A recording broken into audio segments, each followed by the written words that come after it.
Oh, hey, everybody. We are live, and I'm here with Kristi Winters. Welcome to the channel and stuff. I know that there's probably one person out there watching because he watches all my stuff and he's super cool. So if you're watching, you know who you are. But we'll see who else watches because, yeah, it's Sunday and people probably have better things to do than watch this. But, you know, whatever.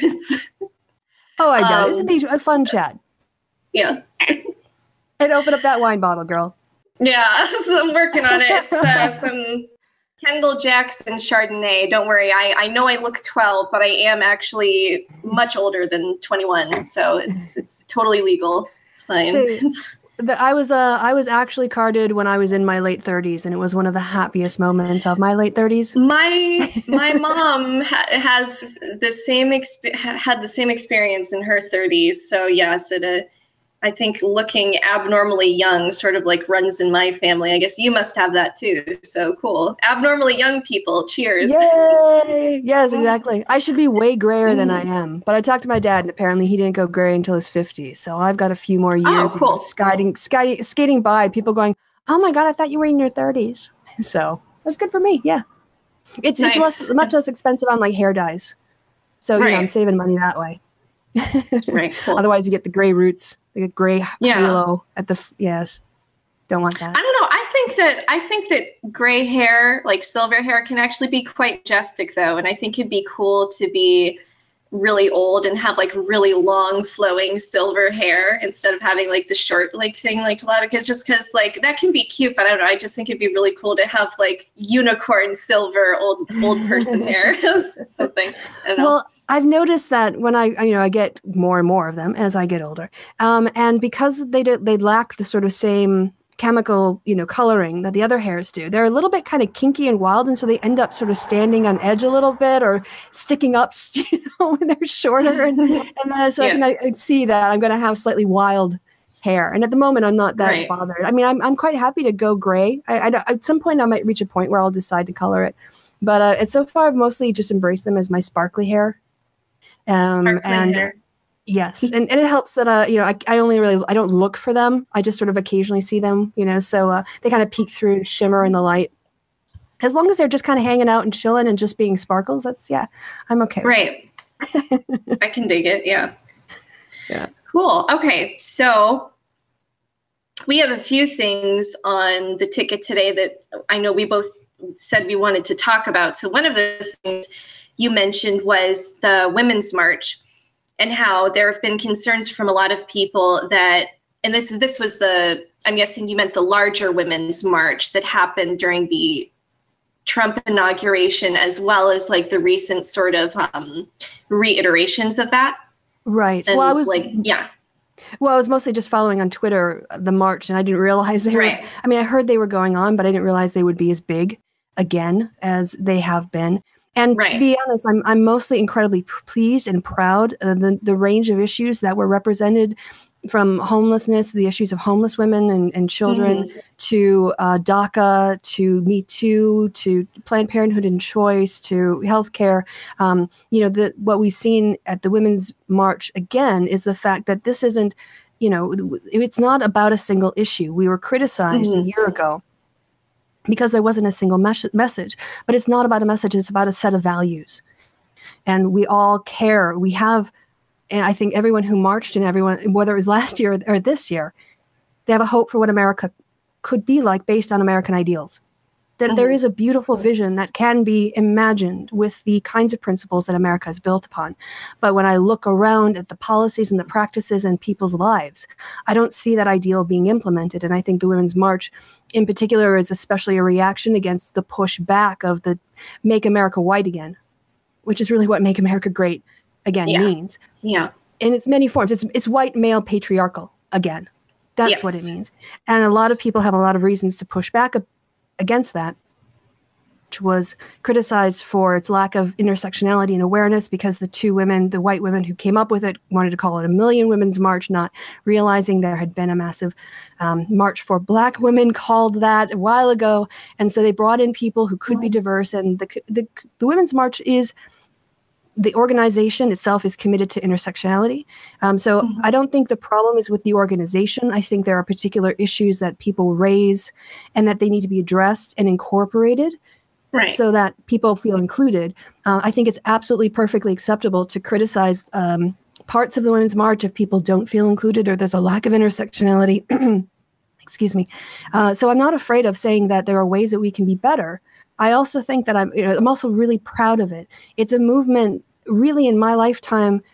I wasn't around for the Equal Rights Amendment, so I didn't know what it was like to see women in mass take on an issue and try to influence politics. So, sort of like 40 years on from the Equal Rights Amendment, we have this other big wave of feminist activity, especially feminist activity led by women.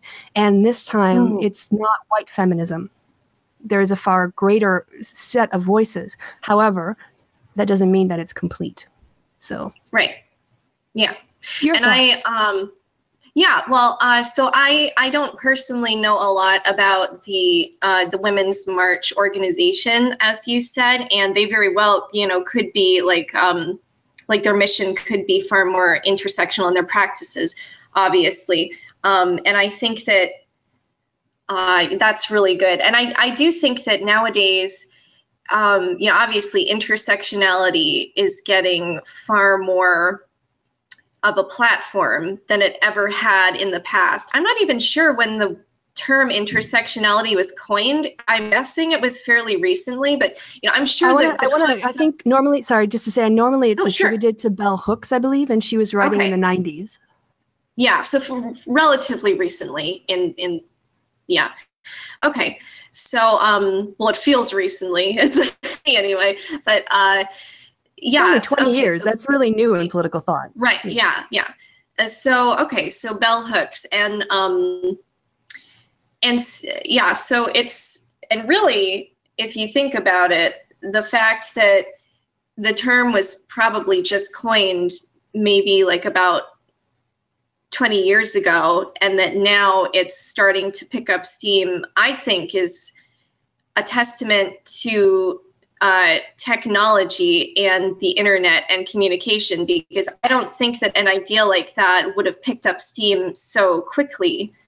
And in fact, I think most ideas like that, generally sort of philosophical and like political ideas like that, often don't pick up steam so rapidly.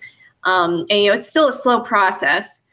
Obviously, we still have like a lot of issues. Like, I think one of the big concerns is not necessarily with the organization of the Women's March. It's more so with, the massive white self-proclaimed feminists in the United States and other countries too, particularly the United States in general, basically just like the general population of women and femmes who happen to be white and identify as feminists. And a lot of them are also probably straight and cisgender.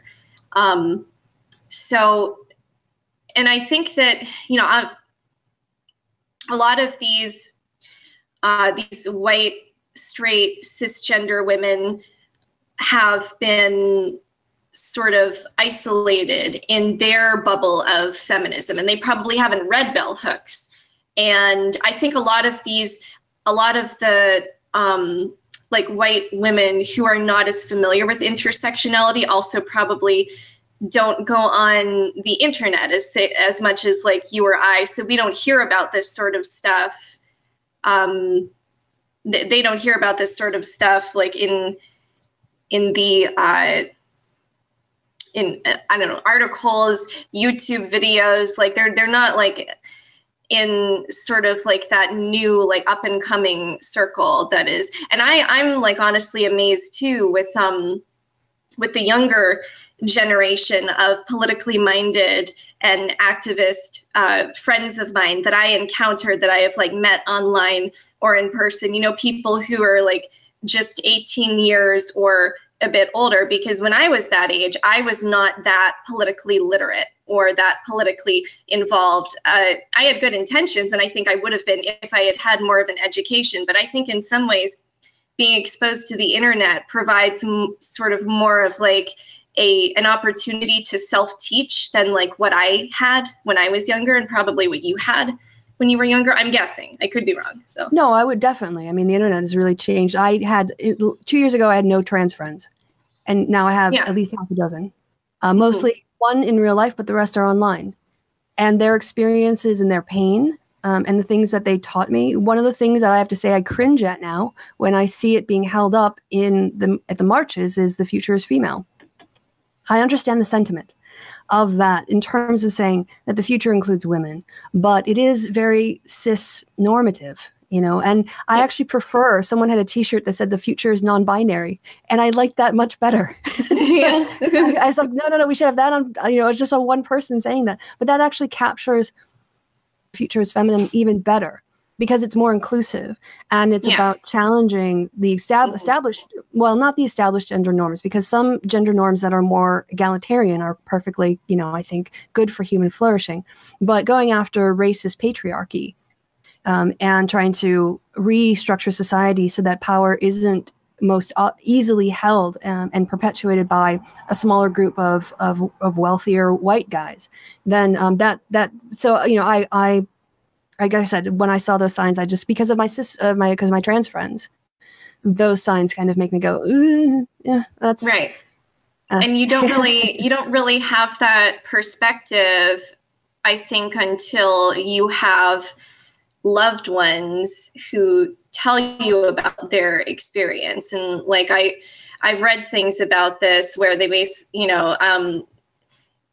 there have been like studies done that basically say it's really difficult to like make your average person understand or agree with a position that they already really disagree with unless they encounter somebody that they love who is going through a problem that contradicts their worldview. Basically, like if they have a personal experience or a loved one in their life who goes through something and then like that person's experience ends up contradicting something that the first person believes, then that can sometimes change their opinion, but it's really difficult to change people's minds. And it's kind of unfortunate because I wish that more people could like not need to know people personally in order to empathize with them, So it's hard for a lot of us, for humans in general, I think. Agreed. Really, and that's what the whole normalize, like, love is love campaign is about. And also people coming out of the closet, making it, this is kind of, we forget that 20 years ago, coming out of the closet was a big deal. And now for more and more teens, when they come out to their parents, they're like, I knew, or I love you anyway. It doesn't matter, who you love, I love you. And that transformation is actually pretty rapid when you look at how long it takes to change social things. But then again, what you're having here is not like the social change of the 1960s, where it was about a principle of equality and voting rights. These are, as you say, personal relationships. And so when people feel safe in a society to be themselves, then their friends, they come out of the closet, and those experiences can happen. That is an incredibly important process of expanding empathy and making it less about an abstract principle and more about, somebody's life that you care about and Mm-hmm. Yep. Right. And this is why I have to say, like, I don't often talk about, I don't know that all TERFs are actually trans exclusionary radical feminists. So anyone who sort of rejects the principle that trans people can be trans, whether they're people who claim to be feminists or they're anti-feminists and they're just, they're doing it for different reasons.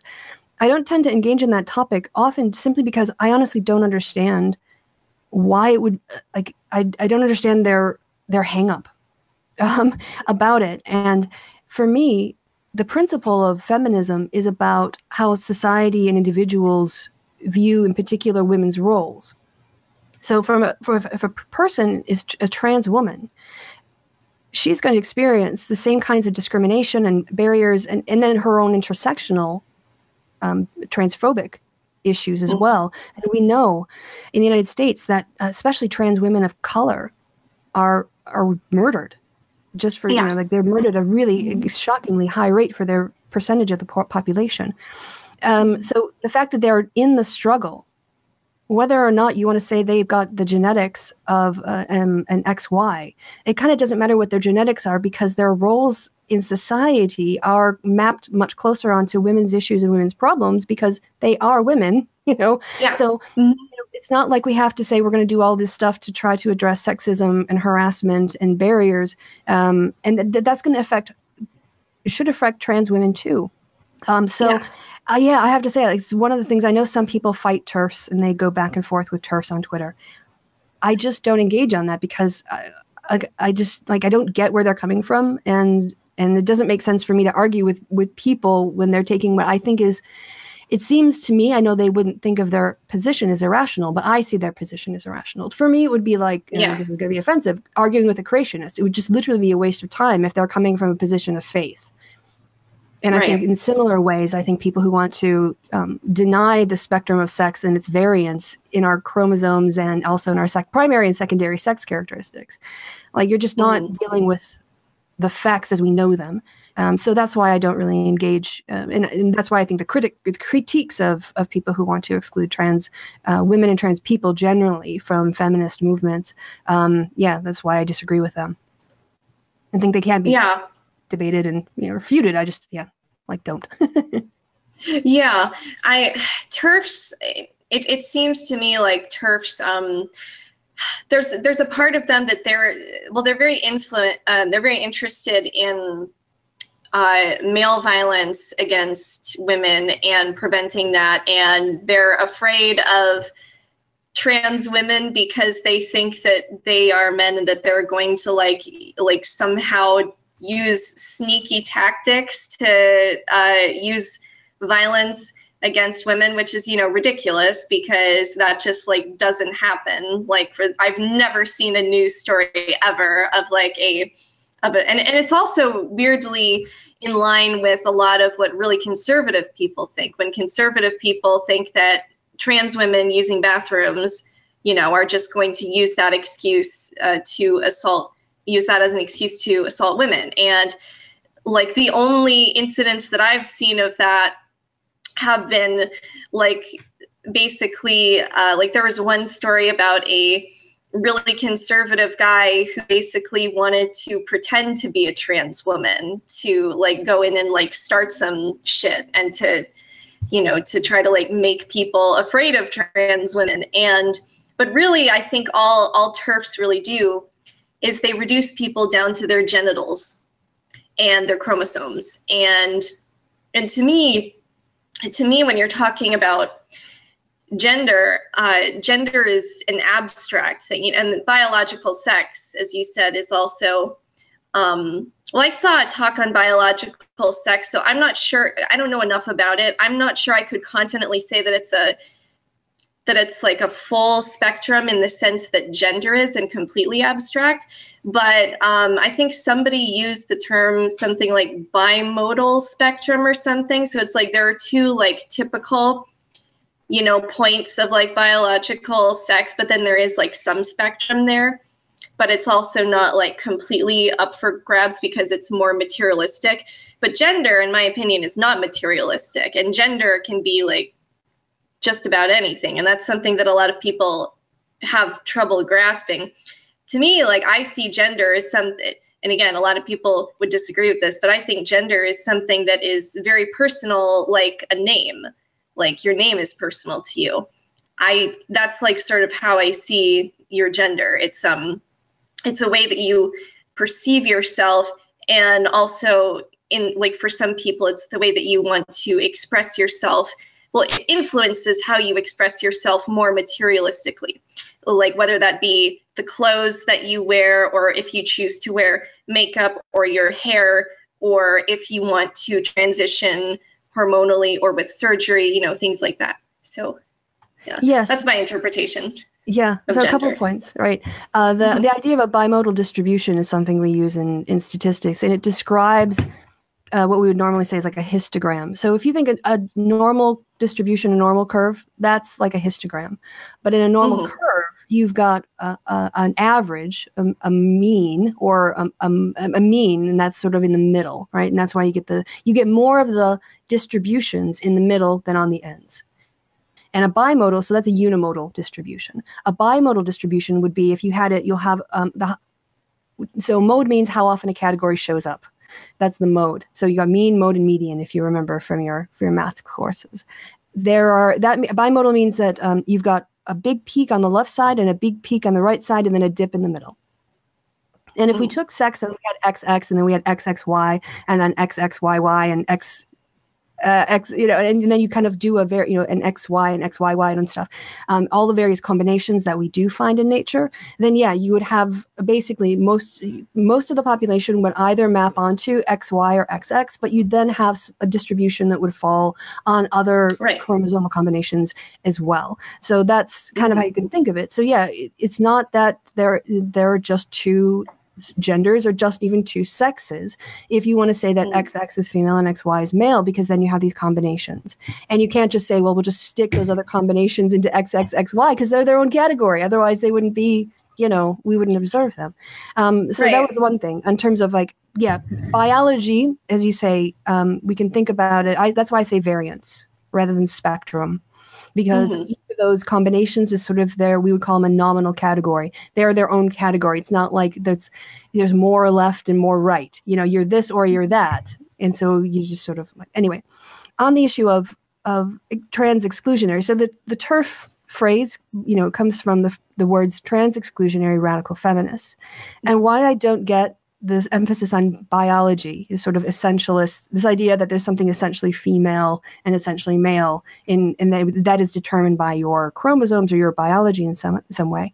The part of radical feminism, my understanding, and again, I'm not a feminist theorist, so if I was wrong on the bell hooks things, people can please correct me in the comments. I didn't do my PhD in feminist theory. I'm going from what I remember. I'm a political scientist, not a theorist. But the radical feminist part of it is that they want to radically transform society to sort of get rid of gender norms. That's what's radical about radical feminism, is that it wants to really upend that element of society. So I don't understand putting so much emphasis on biology if your whole perspective, your feminism, is about undoing traditional gender roles and sort of releasing people into having non-gendered clothing and just sort of freeing ourselves from this gender construct in society. Yeah, it seems very much. Oh, sorry. No, I was going to say it seems like a major internal contradiction in their theory. That's how I perceive it. I'm like, well, if you want to completely say gender roles are bullshit, which I agree to much, they're socially constructed. We could all decide tomorrow that green is the color for women and brown is the color for men. And we're going to, it doesn't, we could do that anytime we want to. It's our societies. We set them up how we want. So if that's the case, you want to expose that for the sort of fraud that it is and the power structures that are built upon that fraud. Hey, I'm all for that. But then again, they get some, not all radical feminists, but those who do get hung up on this idea that trans women aren't women. As you say, it seems to be a contradiction from the outside. Yeah, and I have seen some radical feminists who actually are trans inclusionary, and I tend to get along a lot better with them, obviously, than I do not get along at all with TERFs. But there are some radical feminists who are inclusive of trans people, and so we can find some common ground there. I don't know how rare they are. Maybe they're just not as loud as TERFs are.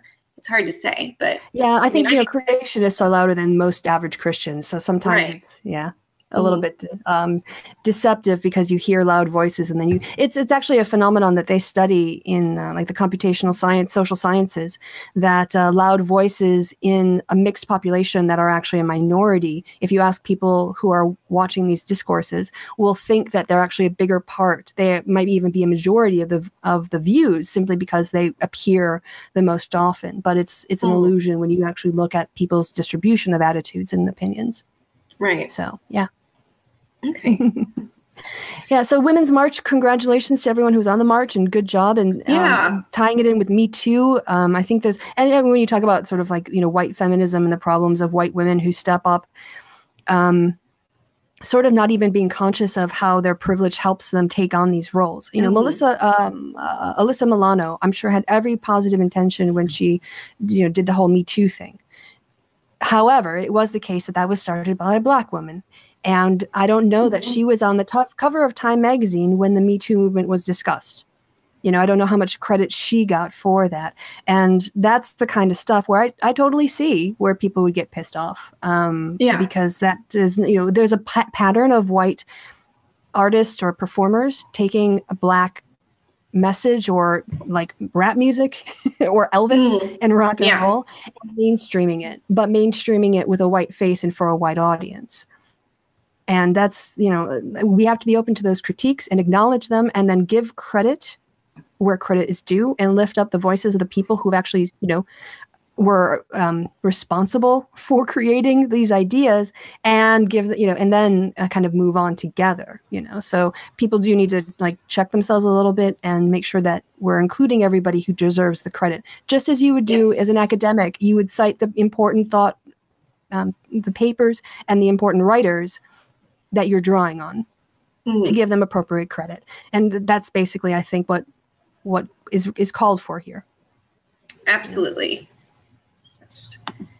All right. So would you like to move on to the next topic of conversation and sure. talk about, so you also wanted to talk about, and I thought this was great because I love talking about this. I love speculating about possible futures and basically reorganizing human society to look radically different from the way that it is now. And one thing that you brought up is that you were curious about some of my ideas on, and of course you wanted to talk about some of the things that you had been learning about recently about anarchism and the idea of trying to make a lot of things in life more automated and basically remove the need for human beings to be in numerous like job positions in the workforce in order to free up more leisure time for people, and basically like asking the question, if we did this, would this put large swaths of people in a state of financial distress and disrepair? Right. Yeah. So basically, I've got a friend who works in technology, and we were talking about patterns and trends, and people might have already seen it. You've got self-checkout lines now in increasing numbers of stores. Fast food restaurants are moving to an order kiosk where you pay by card and there's no cash transaction, or you can pay on your app and it will go take it off of your PayPal account or whatever, with the ultimate goal of basically getting rid of the ordering counter and just have the back cooking area and a couple people to just deliver, but much fewer. And we see this, recently Walmart in the United States announced that it was giving out a bunch of pay bonuses to its employees, and they credited the Trump tax bill for this. It turned out that there was a scale of like starting at $50 a year or something up to $1,000. So if you'd worked for Walmart for 20 years, you would get a $1,000 bonus, which works out to $50 a year. And of course, you pay tax on that as well. I would assume it's going to be counted as income. The other thing that they did, so they put out this press release saying, hey, we got this, because of the tax cut, we're going to give out our employees a bunch of benefits. And then they turned around and shuttered 65 stores that they had purchased as part of their Sam's Club acquisition. So all of the money that they're actually making more money, cutting all the salaries of these 65 people. Right. Then they have to worry about with these one-time bonuses that aren't going to, happen again. And I was very much reminded of the TV show. It was on Showtime, and it had, oh God, dang, what was his name? He was the guy in Iron Man who plays Don Cheadle. Thank you. Yeah. I was like, digging around my head. Don I Cheadle. think the character's name is Rhodey. Yes. And whatever, House of Lies, I think it's called. Mm-hmm. And they're basically like marketing, they're consultants for businesses, and they would pull exactly this kind of shit, which is, okay, we need to close these 65 stores. People are going to lose their shit, right? Because Walmart's already, a lot of their employees make so little money, they're dependent on food stamps and Medicaid, which means the taxpayers are subsidizing their workforce so that they can make millions and billions in profit, right? That's just the reality. So the idea of cutting these 65, closing these stores and laying off all of these people, they were going to get a lot of backlash. So what do? Well, you throw a bit of money at the worker bees. You give a little credit to the president so he'll tout it, and the Republicans will point to you as an example of how the tax bill stimulus is producing higher wages. And no one will pay attention to the fact that you're actually gutting a bunch of stores and laying a bunch of people off. It's fucking evil. Yeah, it is. Yeah, that's... So anyway, but this is my concern about automation, is that the kinds of things that are being automated, whether it's labor union jobs with automobiles, now we're finally starting to see some unionization in the service industry and demands for $15 an hour wages or living wages, and especially in major cities where the cost of living is so high.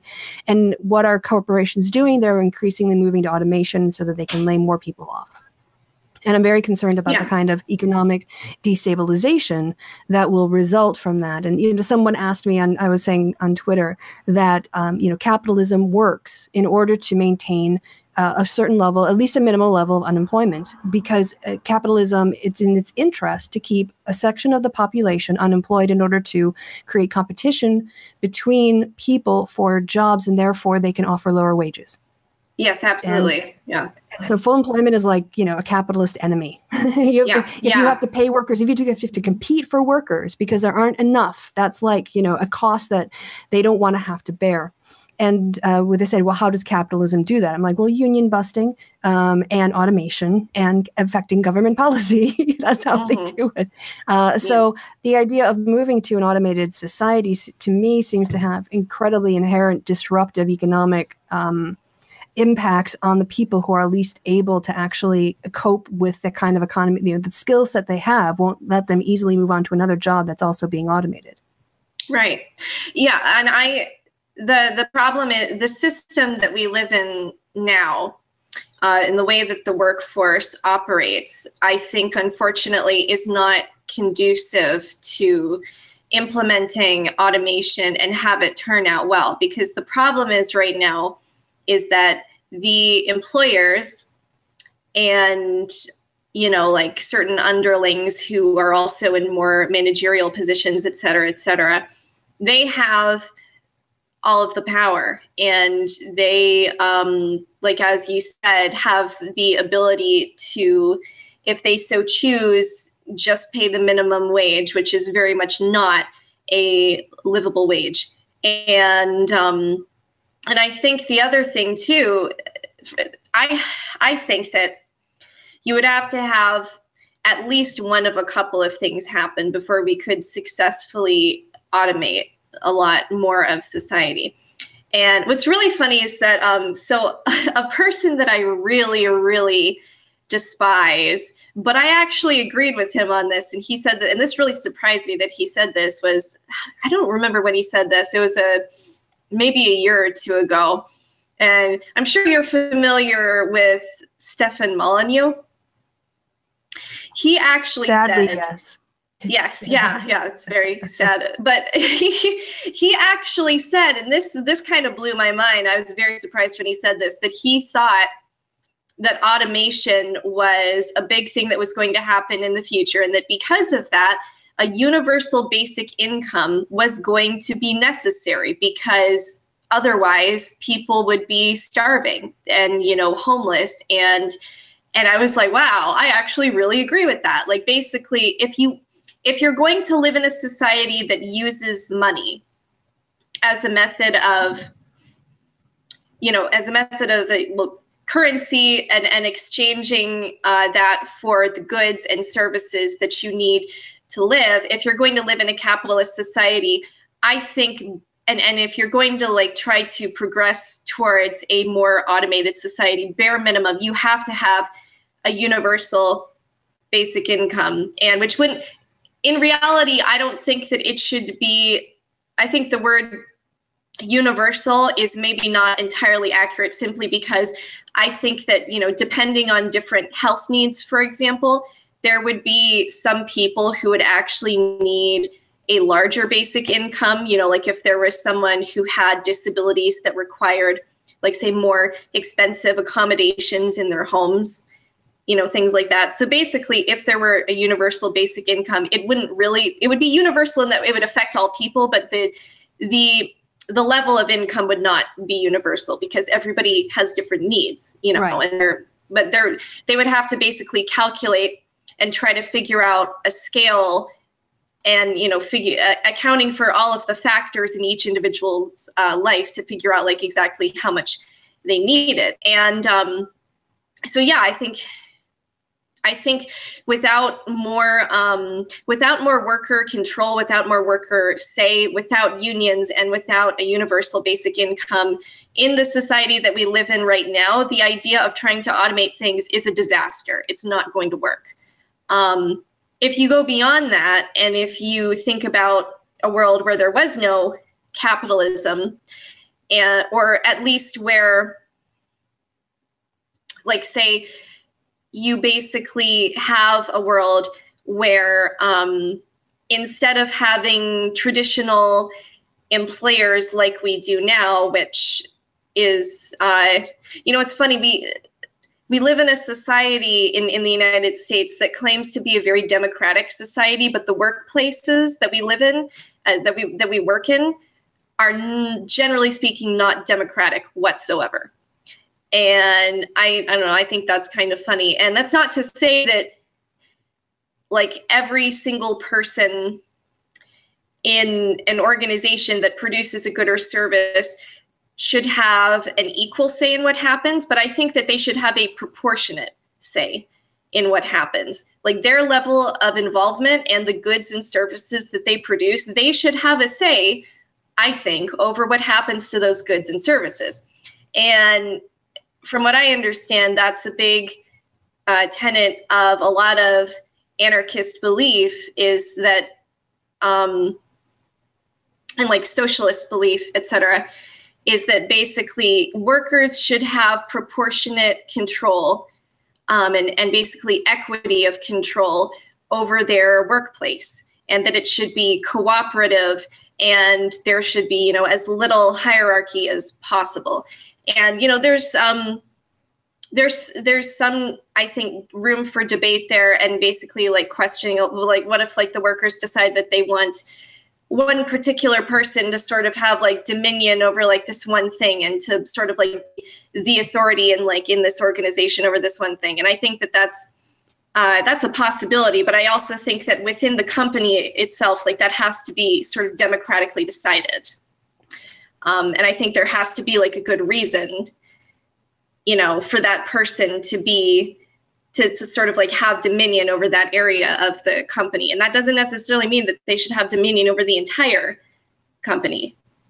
So I know I've heard at least this idea of justified power came up during the discussion. And I have to say, just like my general perspective is for me, it's an interesting political theory to discuss. My base instinct though is that, sorry, you're breaking. Oh, okay. Is my sound bad? Do I need to refresh or? Okay. You sound a little fuzzy, like the internet's breaking up a little bit. I will hit 1 second F5 and see if it works. I will hit F5 and be right back. Okay. Nice. Ooh. Oh no. Well, yeah, it looks like we're having some technical difficulties. That's unfortunate. I think she's going to try to come back in a second. Yeah. Am I better here? Now? Can you hear me now? We'll see how that works. All right. So is my sound not good?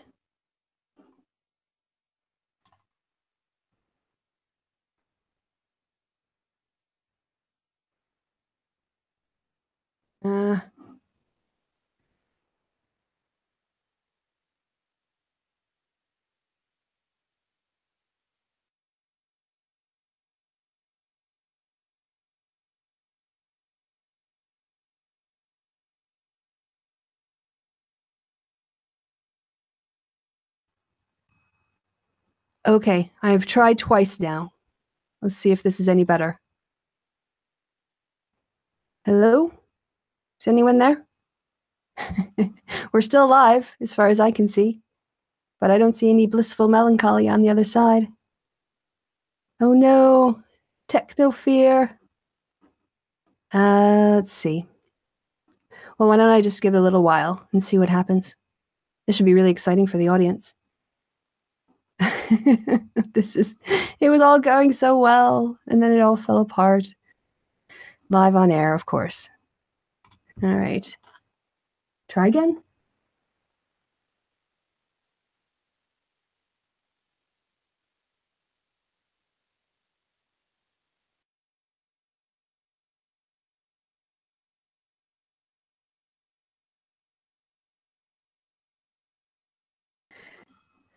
Yeah, that's right.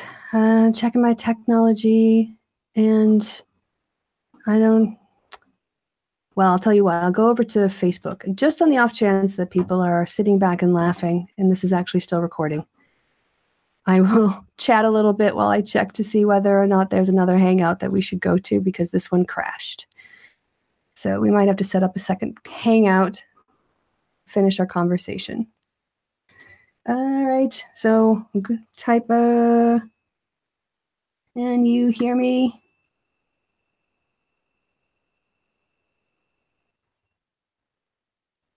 Sorry, everyone, if you're watching this and it's live and boring. Trying to take care of the technology. Should we set up a second hangout? You guys see what it's like when there's all this technology stuff that breaks down. Yeah, there we go. Waiting for people to join the call. This is so weird. Well, if my experience with Tim is any indication, then after a while, the Hangout will just shut down by itself normally, because it won't have anybody, it won't have the host in it. But in the meantime, hey guys, if you haven't had a chance to yet, I did a thing on Saturday for my channel. You can go check that out.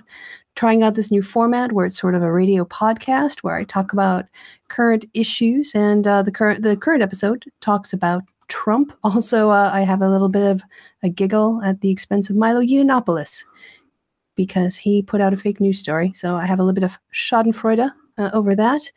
And I think I have a bit of a rant about Russian interference in the American elections and the lack of any progress on making sure that doesn't happen again.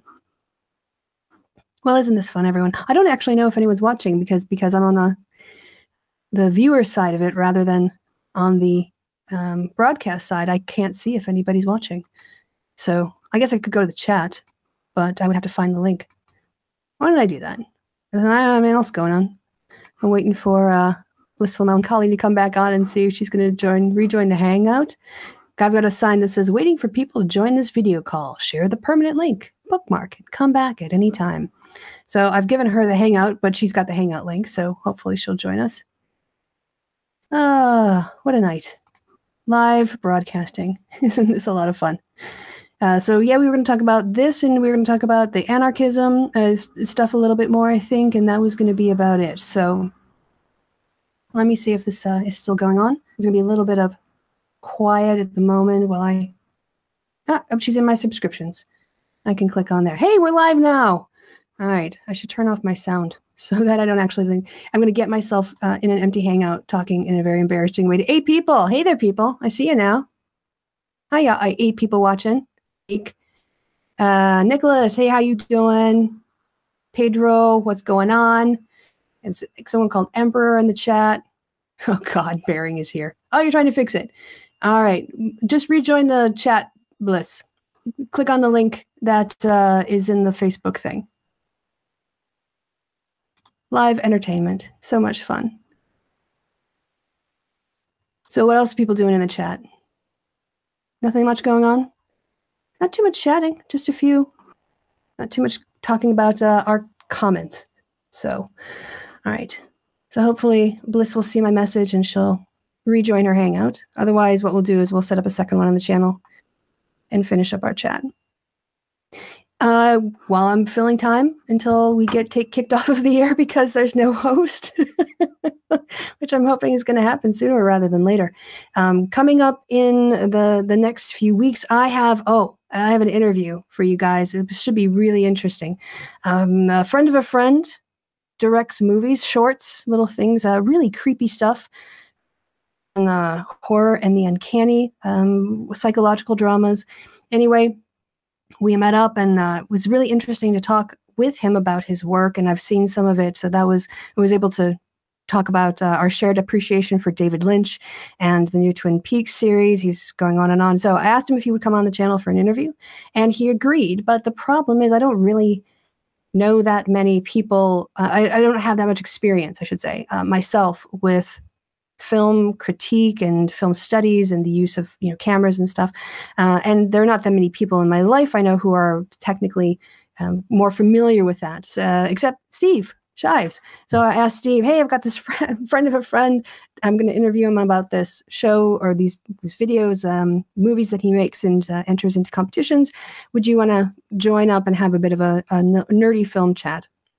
So that's going to be coming up in about 2 weeks, in the next 2 weeks here, as I set that up across 3 different time zones. Always a fun thing to do. So the outlet, apparently we get an update here from Bliss. The outlet thing wasn't on her computer. Oh no. And the computer went to sleep. So hold on, I'm going to have to reply to this message. So she joins the chat again. All right, we're live again. Sorry about the technical difficulties, everybody. My partner, who I love and adore, but can sometimes be a little bit silly, he plugged in my laptop for me. Really? Did he? I can't, honestly, I'm pretty sure he was the one that, I might be blaming him for no reason. It could be entirely my fault. I'll probably hash it out with him later, but no, I could have sworn he plugs my computer into an outlet, but the outlet was not on, so it wasn't charging my computer at all, so it went to sleep. So that's what happened, and I apologize. The level of professionalism here is just through the roof, isn't it? Well, there's always fun when you're like the co-host or you're the guest and suddenly the host disappears. Yeah. And and then I know it happens. It's Hangouts, there's technology problems, but when that happens in a Hangout and then people just sit in silence, I find that really boring. So I just sort of feel this need to step in and suddenly sort of riff and try to keep the audience entertained. And then I'm just talking bullshit, whatever comes into my head. That's totally fine. No, you probably saved my ass. So thank you. Thank you for that. I blame the Kendall Jackson. It's not my fault. No. There you go. Okay. So, no, but you were in the middle of saying something, so I'm so sorry. I remember the last thing you said was that you said you think that what I was talking about with the sort of having more worker control and less hierarchy in the workplace was a good theory, but yeah. Right, exactly. I just I like paying taxes so that I can delegate that kind of other work to people to kind of get that stuff done for me, and also, I do agree that as someone who teaches courses, sometimes we'll get this feedback that you should ask students what they want to learn. Don't know enough to know what they want to learn. So you do need someone who has expertise who can say, well, these are the upcoming debates and these are the core issues. And I need to expose you to a lot of different things in order for you to know as much as I do to be able to talk about these things in this way. So there's a little bit of a problem with being led by, professor evaluations and student assessments in that, as a quick example, I was thrown into intensive German learning when I first started learning German, which was very different from how I learned it at high school, which is they'd speak in English and they explain words in French. And eventually you get more and more French. And by your 3rd year, it was entirely in French, for example. With immersion, you just get thrown into it and it's a shock because I would spend 4 hours and they would just say phrases and I have to look up every single word in the dictionary. It's just completely mentally exhausting. However, I rapidly acquired German language skills. My German still sucks, but it would have taken so much longer had I done it the other way. So that intensive training, even though it was very frustrating for me sometimes, it's one thing to have a PhD on the one hand and then be struggling to read Jack and the Beanstalk in another language in another. I feel so incompetent. I have a PhD. Why am I struggling with this? but resting on the fact that they knew better, and so having experts and having hierarchy, I think, is important. The question is, how is power used? Is it used arbitrarily, or is it used for the purpose of achieving a goal? So I don't have an inherent suspicion of hierarchy in that way. I have a suspicion of the abuse of power. And that's more of my concern. And the other thing too is, it's not very anarchist, it's more sort of capitalist, I guess. But my preference, I think that you're right. The idea of a living wage is something that European countries are trying to plan out. And or trying to implement, I should say. A couple countries have done the plans and have put them into action. The benefit I see is that if you have a minimum income, you should be able then to eliminate a lot of public programs like food stamps and housing benefits and other things, because people will be able to afford rent and people will be able to afford food. And so it's a restructuring of how assets or wealth is redistributed around income rather than around benefits. The idea is, if you pay taxes, you're part of the system, you're a citizen, you're a legal resident, you're participating in the economy, then you get that what you get back from your participation is that minimum wage or the living wage, and the idea is to lift everybody up, as opposed to taking resources from the top and giving it to the bottom. I would like to see in the future, and I don't know how likely this is given the laws, but the way that we are moving to international corporations as being these sort of free-floating power bodies that can land themselves financially and administratively legally in any country in the world, I see a real big problem with the sucking of wealth out of countries into increasingly smaller or fewer and fewer hands into people's private pockets. And we can't go back to the days of, let's say, tariffs, where we would put a tariff on Britain or a tariff on China. That's not going to solve the problem. I almost hope one way we could fund something like a basic minimum income would be to say, okay, any companies that do business in the United States and you don't have headquarters here, you're not subject to U.S. tax laws, which I think should be reformed to take a lot more money from corporations.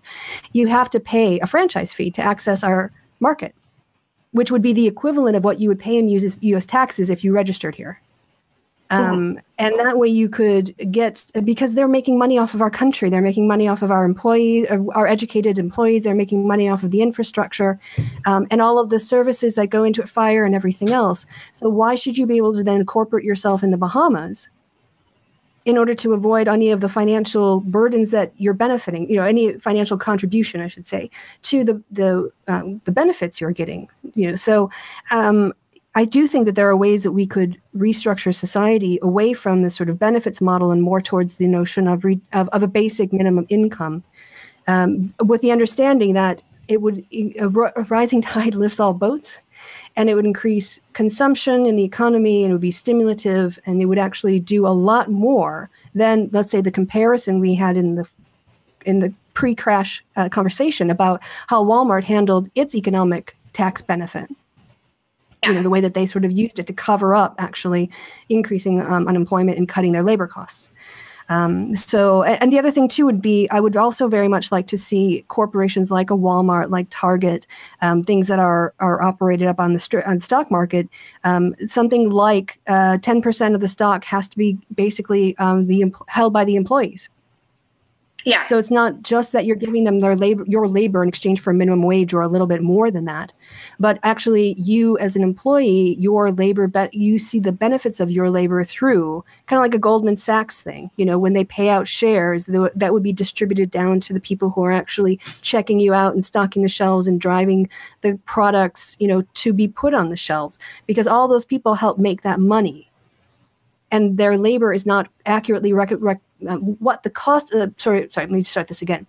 The profits their labor brings the company is not reflected in their pay. And other forms of wage theft that corporations engage in.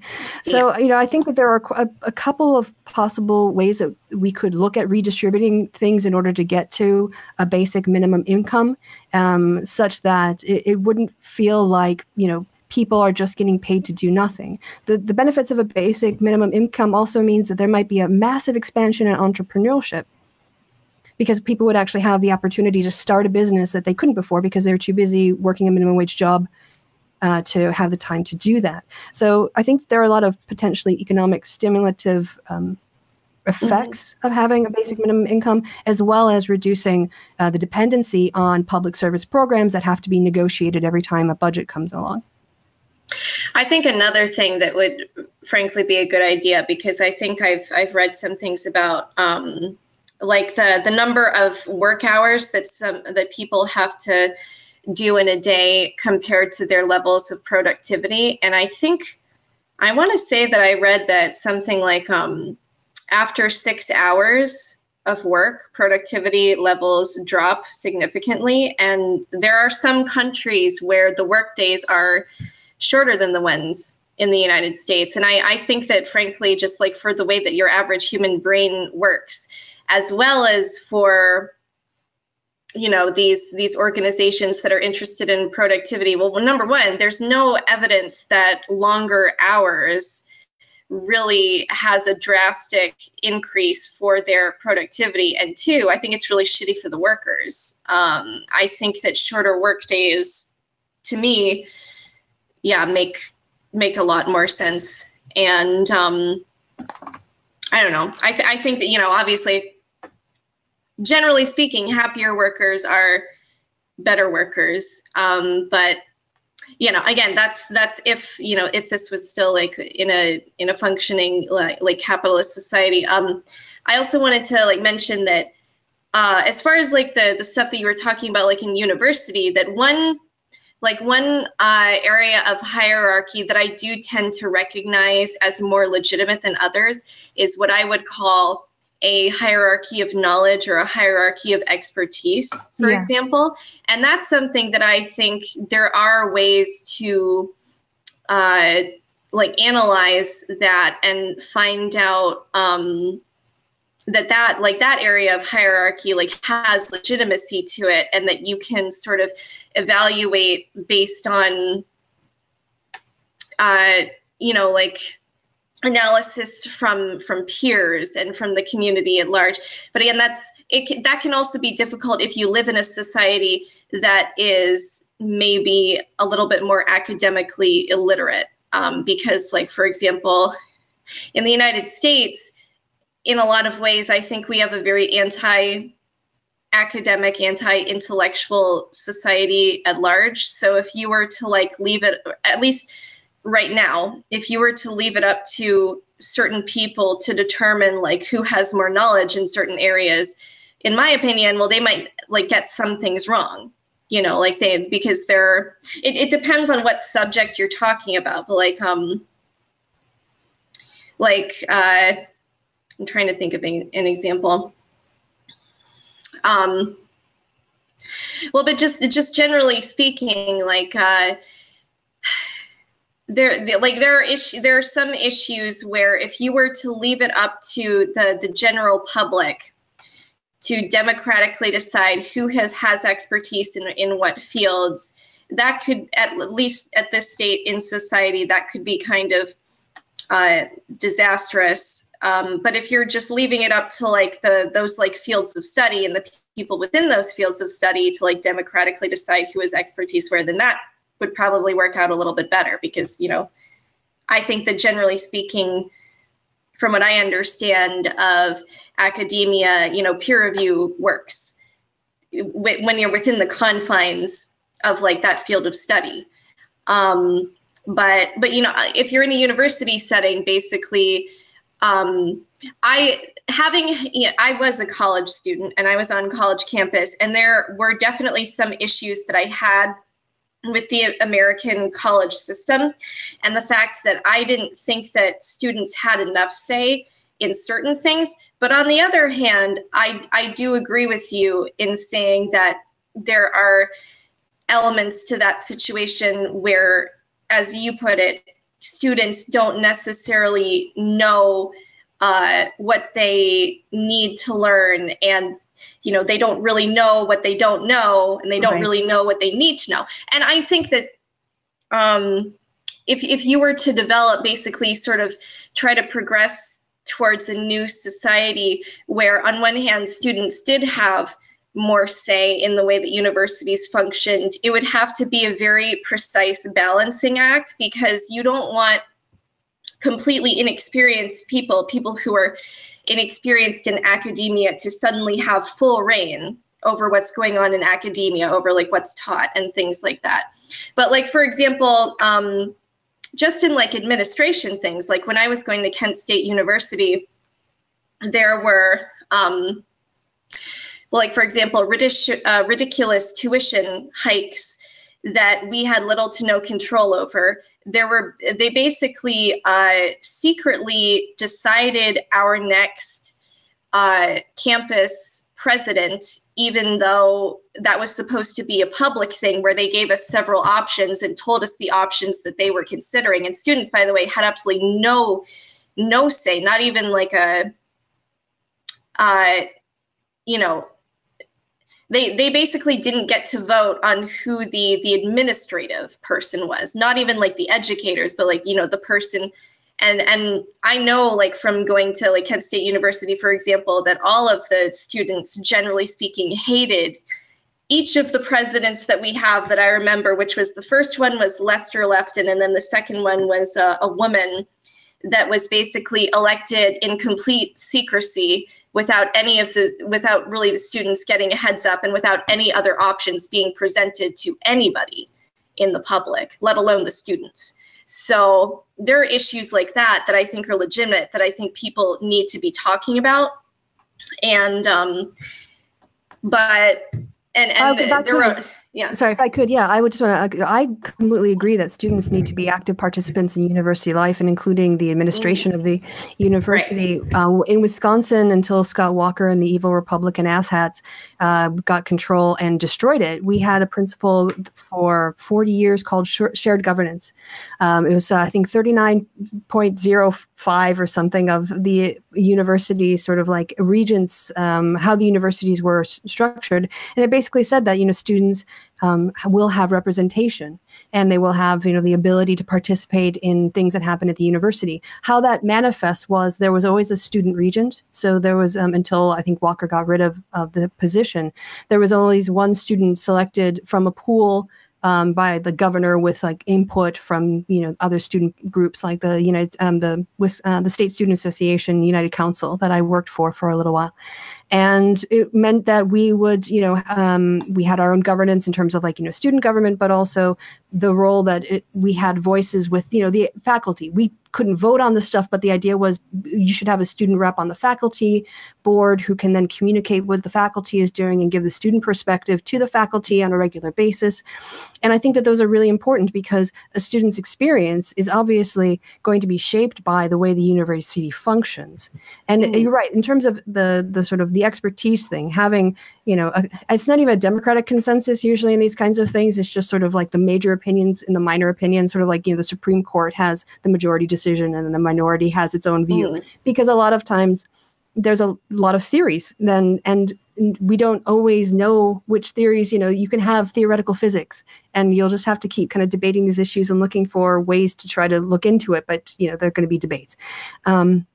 But on the more practical level, yes, I do think that in that case, you know, increasingly, I hate to say it, but because of capitalism, students are, and because states are shifting the tax burden away from companies and corporations, they're losing taxable revenue, and so they're increasing tuition in order to keep their universities open. The gap is being filled not by the state taxpayers, including businesses, putting money into educating the future workers of that state, but increasing that burden is being moved over to the students themselves, which then gives the students leverage as customers to say, hey, I'm getting shitty customer service, or I'm not getting the product that you promised me in terms of the quality or whatever else.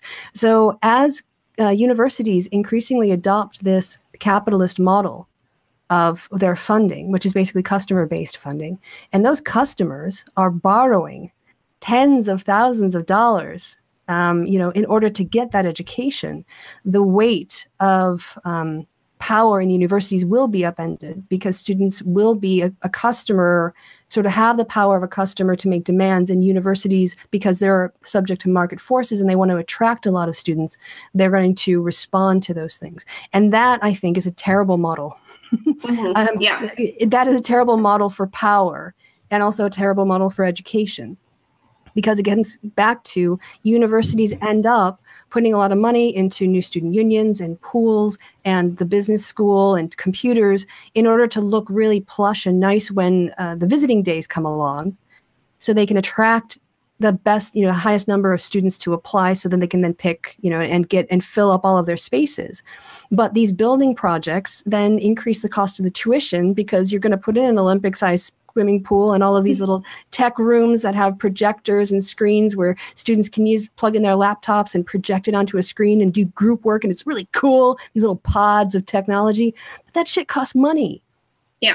And so it's then driving up the cost of tuition, which drives up the debt, which makes universities bigger investments. So students have more say over, like the quality and because they have more debt that they're taking on, they have more power as customers.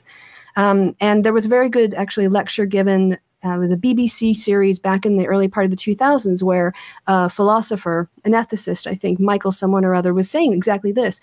We are shifting our universities to these capitalist models, but capitalism has values that we're not reflecting on, precisely these kinds of customer power relations. And those assumptions, those norms that come along with capitalism are going to have an impact on how our universities function. And that's, just exactly what's happening. So I guess, when it comes down to it, again, is for me, power, how power is used is always the thing that I'm most interested in, not power as an abstract concept. One of the things that one of the first feminist ideas that I was exposed to back in like the 90s, and it's not one I hear a lot about anymore, but there was this distinction at the time about power to and power over, how people use power. And that when they watched group dynamics and they watched workplaces, they noticed that men in the 90s and the 80s, generally in the workplace, would use a power over type of interactions with their subordinates. So they would say, hey, I'm going to delegate this to you. I want it by this time. You're my boss. I'm your boss. Sorry, I'm your boss. And so you have to do this. The idea is they are exerting power over the other person. In contrast, women managers who were much more successful, women who tried power over tactics that the men tried, actually like plateaued in terms of their advancement. They were considered bitchy and overbearing. And so they eventually hit a ceiling when they tried, but the men that they were mimicking kept going up. Women who got to the top were much more power to. So they would say, hey, I have this project. I'm going to give you I'm going to empower you to go ahead and work on this project and then give me your thoughts on it. It's much more of it's the use of power that enables people. It actually empowers the person that you're giving the assignment to, rather than delegating the assignment on the basis of your authority. And feminist studies at the time were finding that women who were using a more feminine traditional power to in their interactions were actually much more successful at getting into the boardroom, because they were seen as less of a threat than women who behave like men. Right. Yeah. And see, I think that like my main concern is that ideally, and again, like this, I don't consider myself a super like dogmatic person. I consider myself to be a pretty pragmatic person. But I guess like my concern with any situation, whether it be in broader society or like in the workplace, is that I would like to implement systems that sort of discourage the sort of like power over like technique, like as you put it. And then basically because I think that, and there could, I think to some extent, like within capitalism, systems that discourage basically like negative, basically to put it in more layman's terms, douchey behavior or patriarchal behavior or racist behavior, all sorts of like, behavior that is oppressive and that makes life more difficult, or classist behavior, in the case of a lot of corporations and things that I'm open to different ideas of systems to sort of discourage like that type of behavior. I just happen to think personally that many schools of like anarchism, like and I'm not saying that like they're like practical within the near future, because I think in order to make them work, you need to have more people on board with that. And the fact is, you don't have more people on board with like that way of thinking right now. So of course it's not going to work.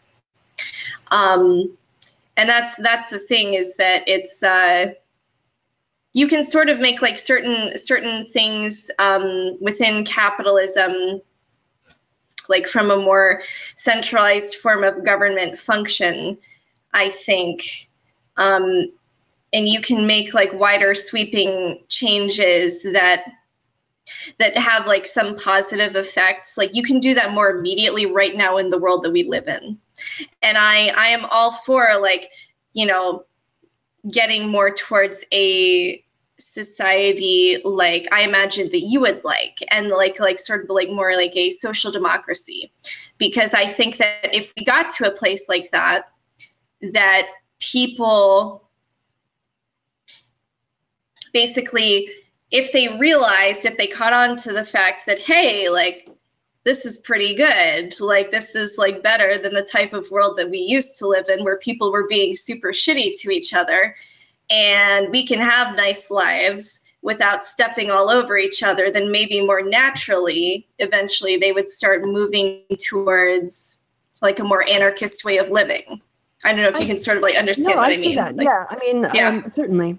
And, you know, in terms of that, it does strike me, being in Germany where there are works councils, and we have a very, you know, at our company, we also have an employees council, which we vote for internally, and then they represent us, and they really do look out for us. I had a situation where my team leader was going on maternity leave. There was a 6-week gap until her replacement was coming. And so I was made acting team leader for 6 weeks, which involved basically running meetings, going to meetings, and approving holiday. I mean, it was just administrative work. I mean, it was a pain in the ass, and there were several hours a week that I lost to it, but it wasn't burdensome. But one of my union reps came by and he said, oh, yeah, I noticed that we approved you for 6 weeks of an acting team leader thing.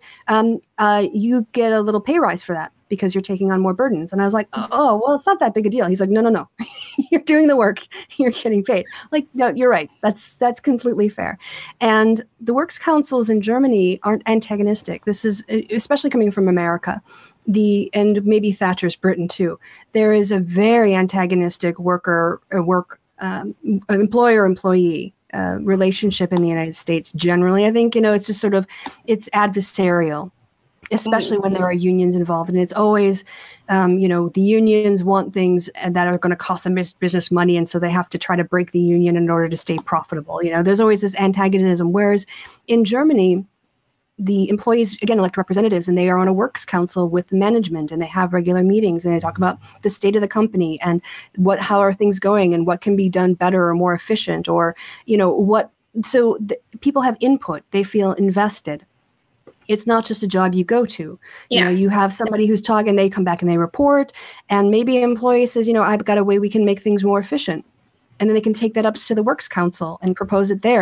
And so you end up drawing on the talent and the experience of your workers, improving the company's profitability, and then maybe their wages in the future, because, you know, they'll have more money to dole out, or they can, you know, fully fund the pensions, or fund a you know, like a holiday party, whatever. It doesn't really matter. The idea is that you don't feel like you're going to work for somebody who doesn't appreciate you and actually would try to, you know, fire you if they could, or a work situation.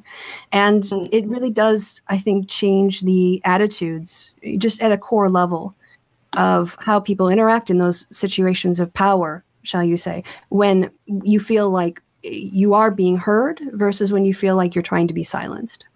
Right. Yeah. Yeah. And sorry, I'm a little drunk. That's all right. I'm trying to like process everything. No, yeah, I definitely understand. Oh, thank you. I like to think so. It's all right. My partner's gonna be home. He's gonna be like, "What have you been doing?" He was like, "I thought you were just doing a hangout." I was like, "Yeah, well, I do it up, man." I party in my hangouts. Mm-hmm. Why not? It's Sunday. Like, screw it. And I have no issues with this. I think there was like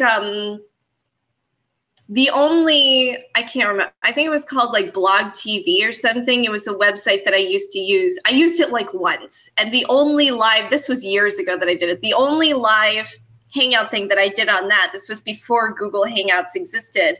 I had some wine. And so it's sort of like a tradition. I feel like I should maybe do it more often. There you go. But, getting drunk with blissful melancholy. Yeah. It's like an echo. Oh God! I just almost ripped my headphones out. It's good. It's cool. It's good. It's no, that's how I know I'm drunk, when I start knocking things over on the table because I'm gesticulating. That's like, okay, I need to cut back. And water, please. Cool. Yes, it's all right. Yeah. It's okay. But I could, in terms of anarchism, I mean, in terms of that, like this idea of an automated, I think we're evolving in that direction in terms of the automation. The question is, how are the resources being distributed? Are they being distributed in such a way that everyone could benefit? Or they're being distributed based on old economic models that are about basically drawing up money from workers into the pockets of the wealthy. Right. And the thing that I want to say too, for anybody watching this who is not an anarchist or a socialist and who doesn't like know a lot about it, is that I feel like there's a big straw man of anarchism and socialism that we think scarcity is not a factor.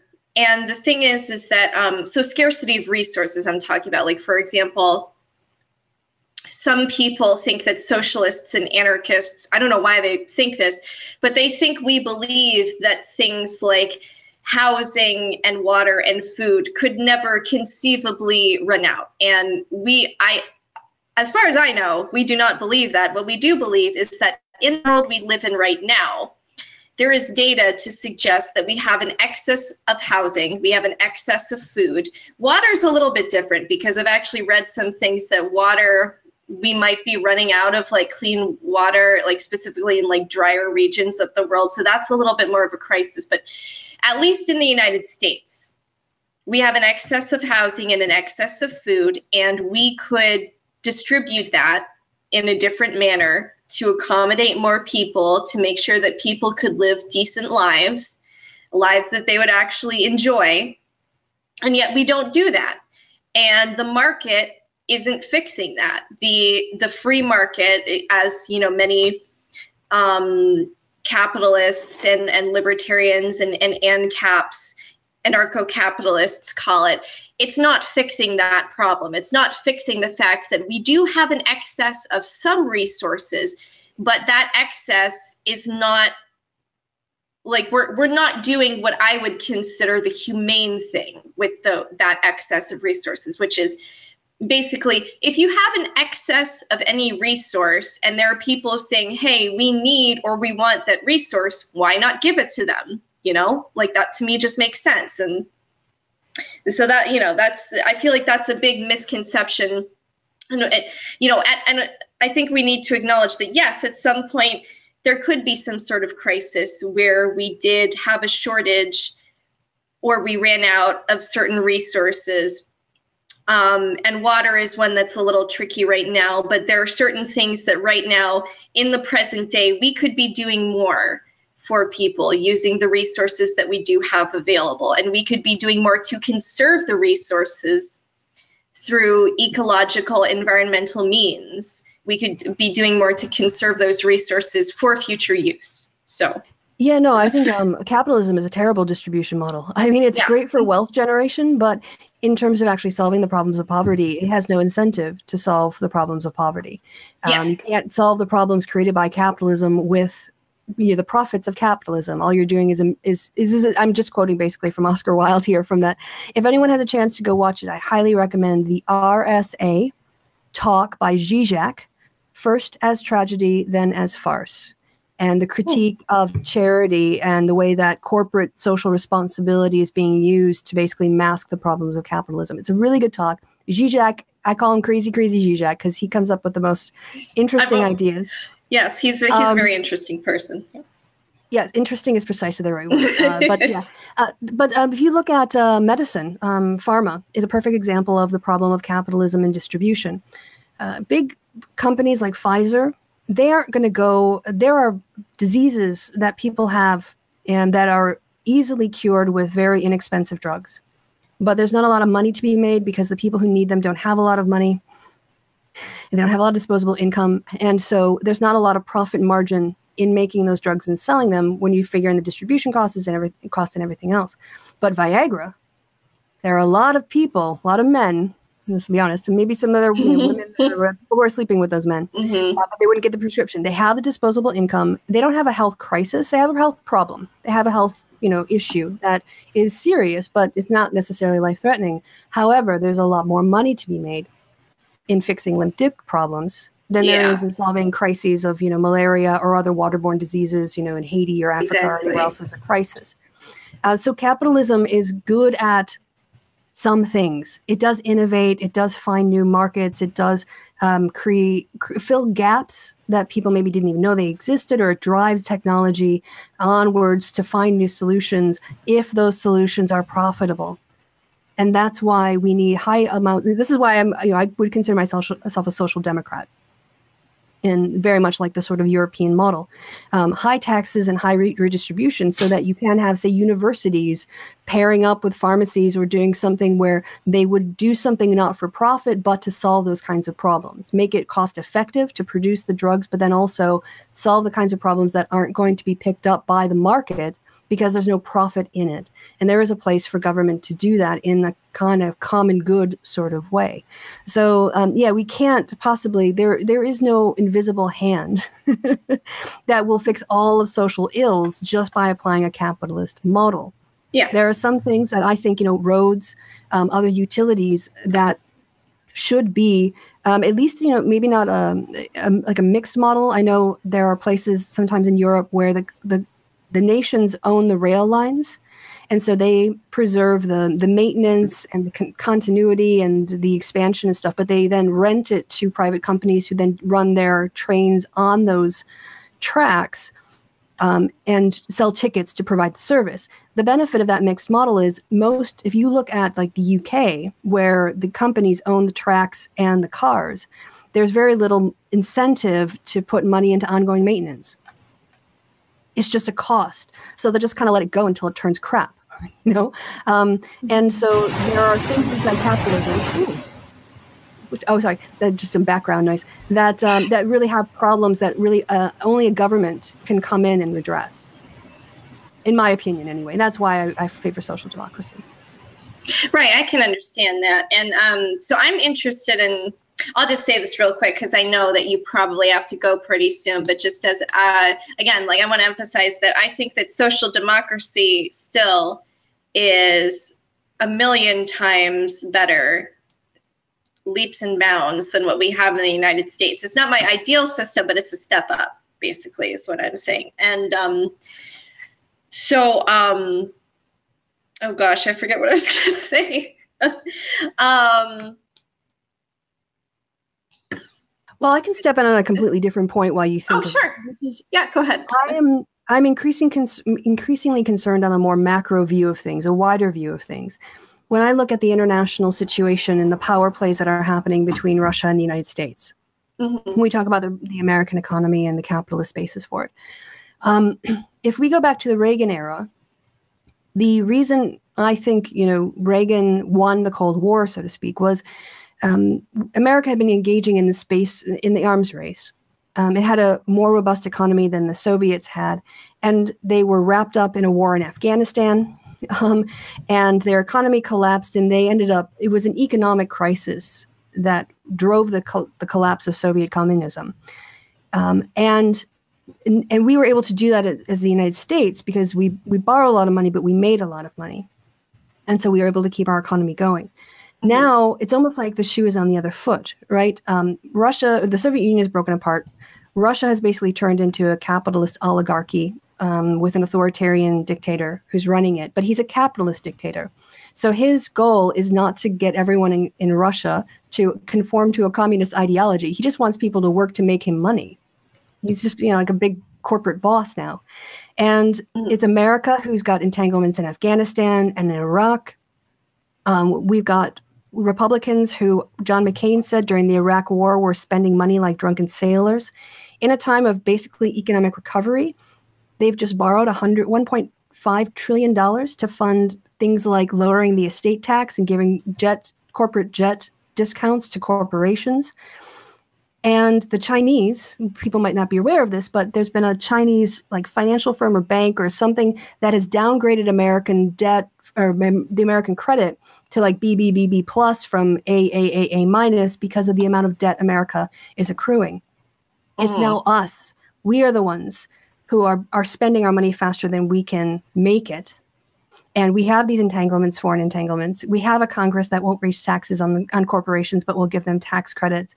And I'm just wondering if this is basically building up to the kind of economic crisis that the Soviets faced right before the breakup.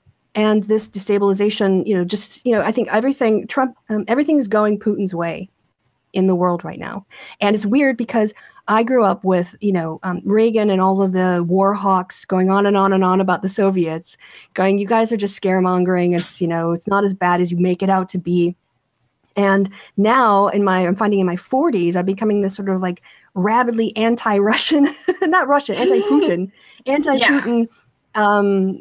This is my position now. And I'm arguing against Republicans, but Republicans are the ones defending the Russians. And I'm, as a Democrat, the one going, these guys are an existential threat to our democracy. What are we doing to protect ourselves? Nothing. And so I just find that change in the political situation globally, I think it doesn't portend well for America if we don't kind of get our military and financial house in order.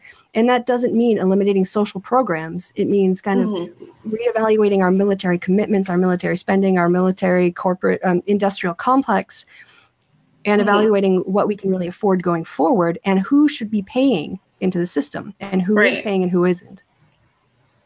Okay, well, so I have a question for you then. In your opinion, do you think that it would actually be possible to, say, reduce our current military spending, but reallocate our military resources to the right places, like simultaneously? Because one thing that I've heard, a lot of people say is that we spend more on our military than any other country by a couple billion. Like, I think the other country, like right behind us, is China, I want to say. Way behind us. Yeah. And so in my opinion, this is, just, I don't know a lot about economics or the military specifically, but I would guess that theoretically we probably could spend less on it, especially if we stop spending money on useless fighter jets, for example, and that don't fucking work, and reallocated resources, I don't know, to more like defense things, because I don't know if you know this, but like one of the things about anarchism is that most anarchists are not fans of imperialism, of like, invading other countries. For a lot of us, there's a difference between having a standing military versus invading other countries. And like a lot of us view like having a standing military as like being fine, basically like an not only fine, but in many cases necessary, because there have been anarchist organizations and countries that have made attempts at forming and didn't do so well because they didn't have an adequate standing military. So then in your opinion, do you think that like in order to like deal with like the Russia situation, would it be possible to simultaneously decrease military spending, but also, then reallocate resources to better defend ourselves? I absolutely think so. I mean, I do think Russia is a threat, but I also think I think so too. Yeah. Yeah. I think that we need a smarter military. It's when you have companies like Lockheed and Boeing, they're going to pitch you the newest, the most exciting thing that they can come up with. Right. But we need smart military. We don't need, the 22nd century stuff. Yeah, we need R&D. We need research and development going forward. But the way that, there's the truism about how you always fight the last war. Putin's not fighting us on the ground. He's stirring things up in Syria or Iran. He's extending his influence basically in Iran and Syria. He's doing cyber warfare. He's interfering with our elections through Facebook, through Twitter, through the NRA. So how we think about what defense means, that's where we really need to, generals aren't going to be good at that. You need not just military people to think about defense, I think, going forward. And we also need, I think, like I said, a smarter military in terms of leaner and meaner. Like what are the things that absolutely have to exist for our soldiers to be safe and to function? What are the extras, And then there's also the issue of just how extended our military is over the globe. You've got, South Korea, Japan, Guam, you've got the Middle East, you've got Germany, you've got Afghanistan. We're so overextended. And this problem there's no one trying to get a solution to withdraw troops. We're drawing down troops, but there's still a physical presence there. And going forward, I think we have to evaluate how much we can really afford to do that, because that kind of financial collapse, we can't keep spending the way we are. People talk about us becoming Greece. Well, if we're giving out 1.5 trillion on the credit card, yeah, we are going to become Greece. So I don't want to completely defund the military. However, I think you're right. I think there needs to be a massive reevaluation, a rethinking of what the 21st century threats are. They tend to be asymmetrical, more terrorist-based than land army, traditional Second World War types of tactics. And also, with our ships and our planes, I would rather have a fighter jet that flies and doesn't have all the bells and whistles than one that's, it shorts out and then it doesn't function because it's technical stuff is so complicated. Right. And then, you can, with things like, doing something like the Robin Hood tax on the stock market trades, a 1/10 of a cent on every stock, on sales in order to generate more money from an industry that's rolling in it. That would be another way of offsetting domestic costs. So, yeah, I think it's about, the problem is, of course, in American democracy, is that voters actually have no influence on policy. I don't know if you're aware of, there's a study that was done. Political scientists looked at policy outcomes in Congress over like 40 years or some very long length of time, and they looked at who gave money, and they looked at the lobbyists and the role of lobbyists, and then they tried to create a model that would predict with the impact that each element of a public opinion or influence on the legislative process had on the policy outcome. And what they found was when they put in public opinion or voter activity, those coefficients in the model, when you took into account all the other like lobbying influences, had no statistically significant effect.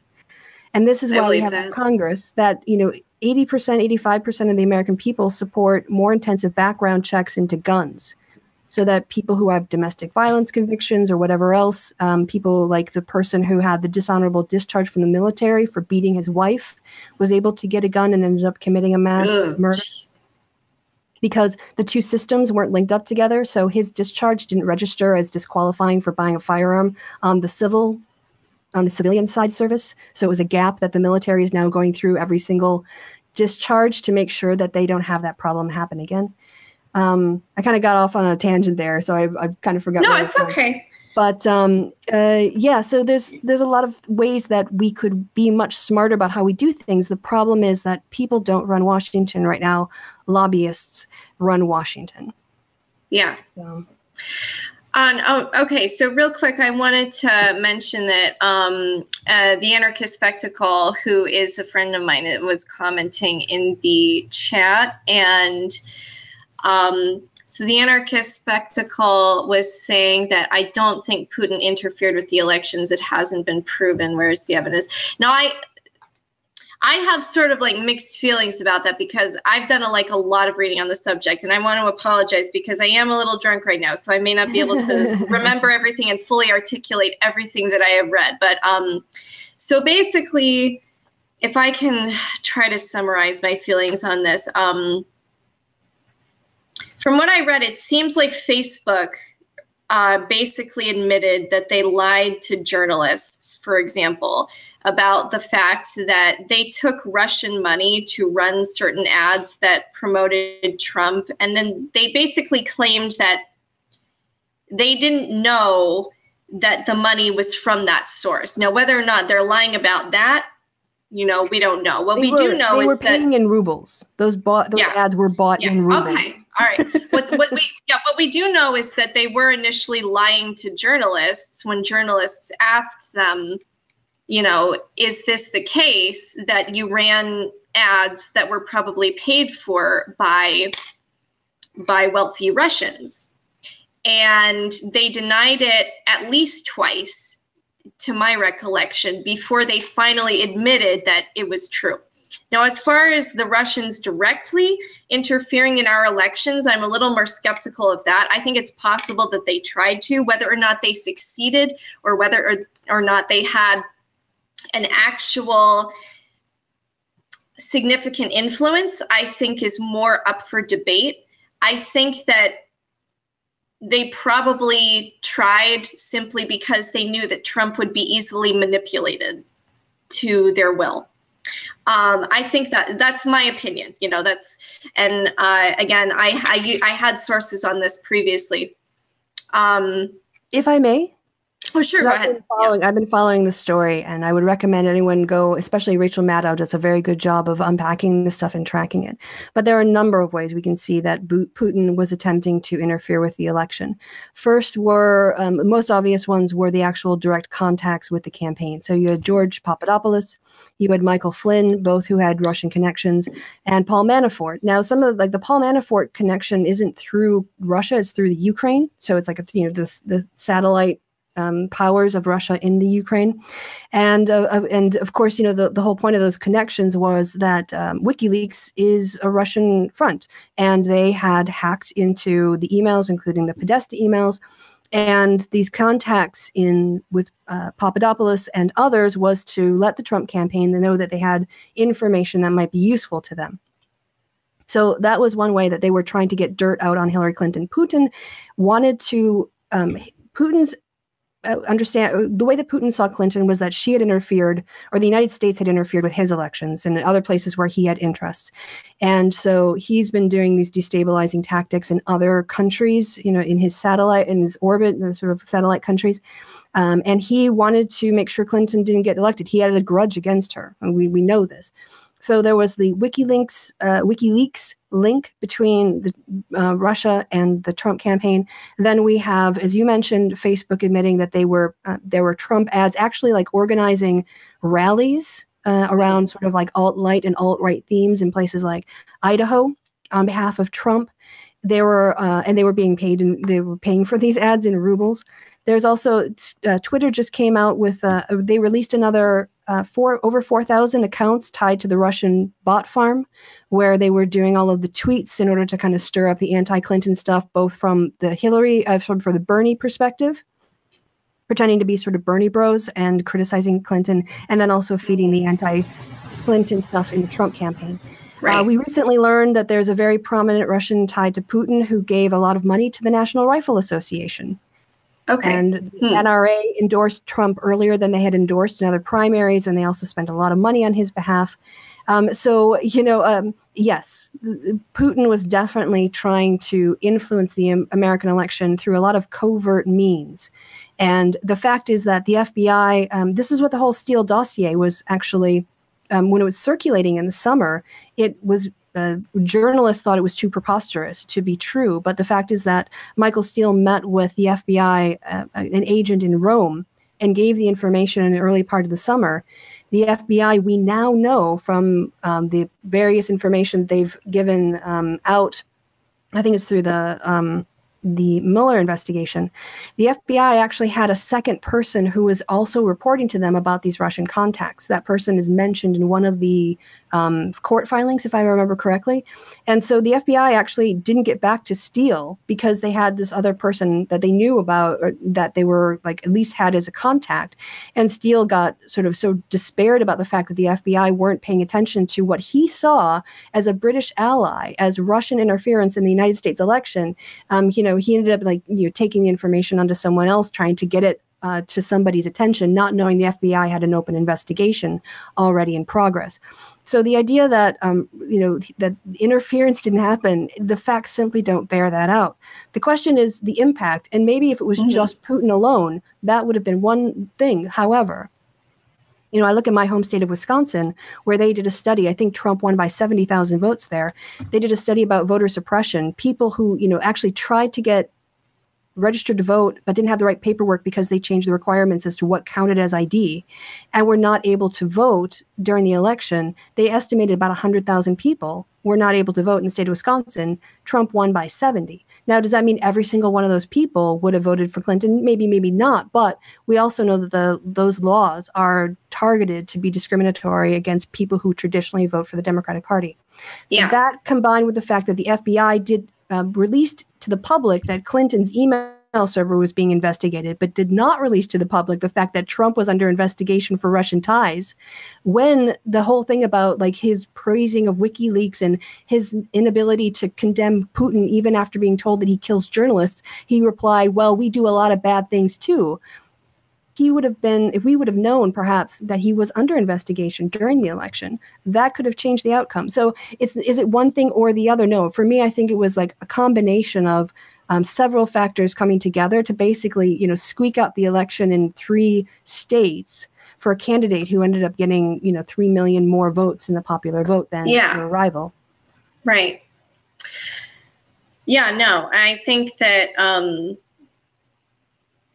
yeah, that's what it seems like to me, is that it has to have been like a combination of numerous different factors and endeavors. And again, I want to speak to the Anarchist Spectacle, because I would love, and the Anarchist Spectacle was interested in jumping in on this hangout, but I wanted to basically, like I said, that like I know that you and I both like sort of had a time limit, because it also happens to be my partner's birthday today, and I'm gonna like go celebrate that in a little bit. So I have like sort of limited time, but like I definitely wanna like discuss this more in the future with all different like sorts of people. And maybe next time just have a little bit of tea, so I can, instead of the Kendall Jackson. But so I would love to discuss this more with you, more with the Anarchist Spectacle, and other friends and things. Right now, I think we should probably wrap this up, because I know like you have a bedtime and I have like other things that I have to do today. Yeah. But it's been really great talking with you, and thank you so much for coming on. So well, we've interacted so often, and I think we maybe been in one hangout together, but this is overdue. So thank you for definitely. Thank you. No problem. Yeah, it was fun. It was a lot of fun. Really enjoyable chat. We'll do it again soon with more people. Yeah. Yes, and thank you everybody for watching. I love seeing like commenters, and I love getting feedback and criticism and things like that, and hearing everybody's opinions. So thank you, and I hope that you all have a fantastic day. All right, I think we're going to sign off now. So bye. Bye. Yay.